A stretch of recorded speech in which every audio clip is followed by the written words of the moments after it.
So you probably clicked on this video because you're investing, you're getting into trading, you're getting into all these things, but you keep making the same mistakes and you're not actually making any progress. You may be learning a lot of stuff, but when you try and apply it, you're not getting any better. In this video, I'm going to break down ways to actually combat that, ways to stop that, and how you can actually move forward when you are investing and trading. Remember, this is my own research, not financial advice. Thank you very much. So look, the mistakes usually when you're trading, when you're investing, they're never random. Most people make the same mistakes on repeat, but they never stop and ask why.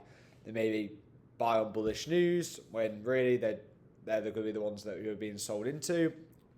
They sell when it's bearish news, like they panic, and they never write anything down. They never record stuff. What you need to focus on is collecting data and understanding what mistakes you're making. Are they random? Are they, things that you could easily stop? You need to be collecting data so that you can use this in any way of life. Like, I made much better results in the gym when I started writing things down. When I used to go to the gym, right, and I used to turn up and I would just, I did this weight last time, not really knowing what I did. When I started to go to the gym and actually I have just notes on my phone. Oh, I did this on bench press last time. Okay, let's try and up it. How many reps did I do? What was the weight? When you start collecting this data and you start writing it down, you can actually start building and improving. So it doesn't just work for investing or trading. It can also work in other areas of your life. So what you need to be doing is every time you're taking a decision, an investment, whatever it may be, make sure you are writing it down essentially. Write it down, collect an Excel sheet or a Google Docs, write it down. Okay, cool. This is what I'm doing. This is what I'm doing. And then if you lose, win, describe the outcome. Talk about what happened. What mistake did you make? Oh, when there's a news headline, I panic sell. Okay, cool. Maybe don't do that moving forward. And when you write it down and you read it back to yourself, you actually kind of think, oh, and it clicks a bit more, not when you're thinking of it in your head. But yeah, I think the gym example is really good. I started to make much more progress when I started to write things down and actually track my lifts. So you need to do the same with investing, training, and all that stuff.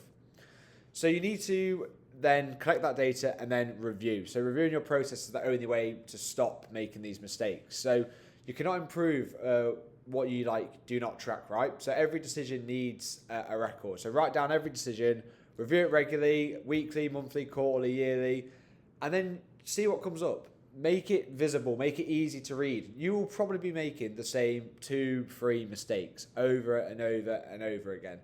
So when you're, okay, cool, end of the week, Sunday. Okay, cool, Sunday, I'm going to chill, see my family, do all this stuff. Okay, cool, maybe an hour before bed, I'm going to review the week, and you can, do it anyway. You can review your gym sessions, you can review your investments, you can review how hard you worked. Okay, cool. Make sure you're writing that down throughout the week. Come Sunday, okay, cool. This is what I'm doing well, this is what I'm not doing well, and all that sort of stuff, right? So you need to be reviewing regularly. So write stuff down, every decision you make. This is related to obviously trading and investing. Why did you enter? What was the system? What was the reason? What was the thesis? And then review it down. And that's the way you're going to improve and make it easy to read. So typically, look, people buy headlines, they sell on dips, they change strategy, and they no idea why, because you're not collecting data. All you want to focus on most of the time, it's just collecting data. It's just writing stuff down. It's a bit of extra work, but you'll just thank yourself so much more in 6 months' time, right? Because you can't remember all these tiny little decisions you made. So when you look back, and maybe you do a half-year review, for example, you go, okay, cool. Oh, that mistake I made in January, I also made in March, and I also made in May, and they didn't lead to good results. Oh, noted. Don't do that moving forward. And you reinforce it in your head, and you're like, okay, cool, don't do it, right? So you want to identify patterns, things you're doing.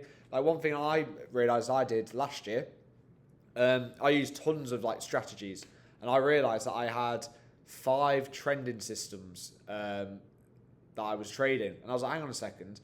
So I ran them all together individually. So if I was to just run this one system individually, how I would have done throughout that year, and I actually did worse because I had a maximum risk limit of risking no more than 3%, but I was running 5, 6 systems. They were all trending systems, from the 2 hour, the 4 hour, the 8 hour, 12 hour.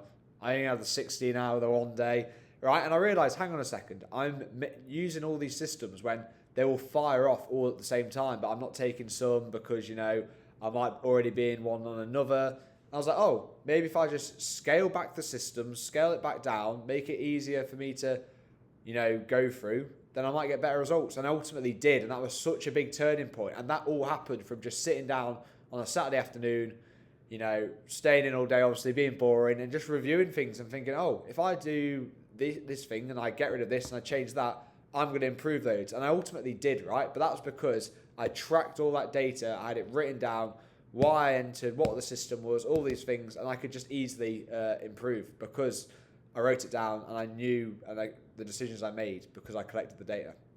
So what I do, like a RAG system. So I learned this in one of my sales jobs a couple years ago. It's a red, amber, green. So usually it's, if you've got a to-do list, let's say for example you've got a weekly to-do list, you can or let's say you've got a monthly to-do list, let's say monthly to-do list, and you've got 4 weeks to do it. You can do red, amber, green. So you can do red, you've not done it. So let's say for example you've got that monthly to-do list, you review your week every week, let's say.